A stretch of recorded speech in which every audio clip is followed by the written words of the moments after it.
Hey there, my name is Mr. Molitor. You can pronounce it however it's comfortable for you. I've heard lots of different versions. If you want to shorten it, Mr. M, Molly, Momo. I've heard lots of variations on my name, and all of them are just fine as long as you're being polite.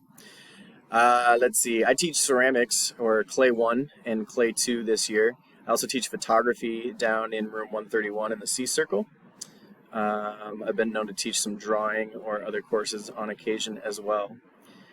Some things about me. I have 4 kids, and range from 21 years old to 12 years old, and they keep me very, very busy.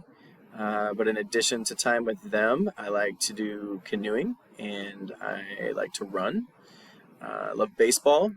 Playing baseball and softball is one of my favorite things to do. I love watching baseball, Chicago Cubs specifically, but you'll also see me coaching softball on occasion. Favorite beverage, as many teachers, is coffee, specifically a breve. And yeah, I think that's me. Feel free to ask any other questions. I look forward to seeing you in class, and we'll talk then. Welcome to Cooper, and have a great year.